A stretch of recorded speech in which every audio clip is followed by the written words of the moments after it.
Bonjour à tous et bienvenue sur boursicoté.com pour cette nouvelle analyse technique du CAC 40 en clôture avec une bien belle séance aujourd'hui, puisqu'après une ouverture pourtant en baisse, eh bien nous avons connu ici un dénouement un peu plus heureux, puisqu'après donc des belles statistiques américaines, eh bien le CAC 40 s'est ouvert une nouvelle voie haussière avec donc cette zone ici, précédemment à 6425 points, que j'ai repositionné donc à cette zone des 6400 points qui semble plus pertinente actuellement. Eh bien on est reparti à la hausse pour clôturer sur un niveau assez proche du plus haut de la séance, puisqu'à 6472,06 le CAC 40 gagne ce soir 0,97% par rapport à la clôture de la séance précédente. Donc il s'agit ici d'une phase de reprise haussière.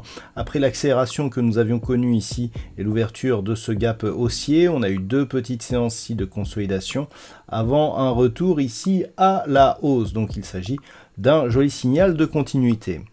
Du point de vue des indicateurs techniques, nous sommes dans une configuration qui manifeste toutefois un affaiblissement de la dynamique haussière. On le voit très bien ici sur les histogrammes du MACD.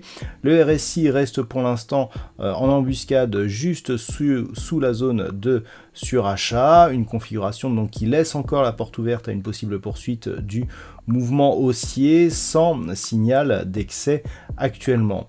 Du point de vue des volumes, on est en légère augmentation et tout juste dans la moyenne des volumes des 20 dernières séances. Donc une configuration qui va dans le sens donc d'une poursuite du mouvement.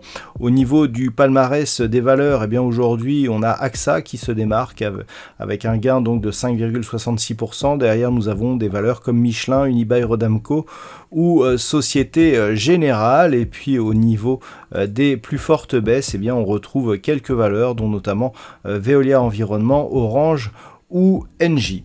Alors, d'un point de vue technique, la configuration est relativement simple. On ouvre un gap donc en fin de semaine dernière. Ce gap après inscription ici d'un plus haut est retesté hier comme zone de support.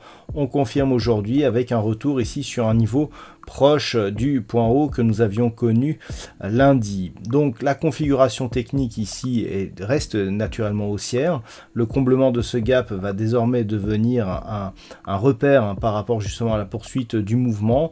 Et donc pour continuer, on a donc une zone intermédiaire ici proche des 6510 points. On a la zone des 6600 points et puis cette zone ici des 6644 points avant éventuellement de rallier la zone moyen terme d'objectif qui se situe désormais à 6751 points. Bien entendu, les niveaux d'invalidation, il y en a, ils existent. C'est tout simplement cette zone de gap avec donc le bas du gap qui se trouve sur une zone proche des 6340 points, 6339,21 exactement. Une rupture des 6295 points dans les prochains jours avec donc une moyenne mobile 20 exponentielle qui devrait converger vers ce niveau serait un premier signal, mais ce n'est que sur une cassure des 6200 points que l'on aurait un possible retournement de la tendance. Voilà donc ce que l'on peut dire d'un point de vue technique sur la configuration actuelle.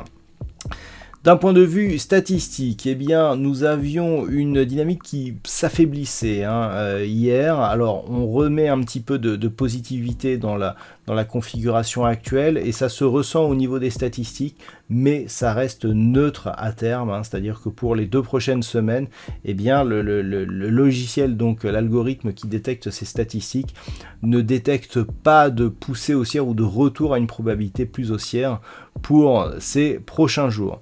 Voilà donc ce que l'on peut dire sur cette configuration technique pour ce soir. Je vous souhaite de passer donc une très bonne soirée. On se retrouve dès demain pour d'autres analyses techniques, toujours sur le site boursicoté.com.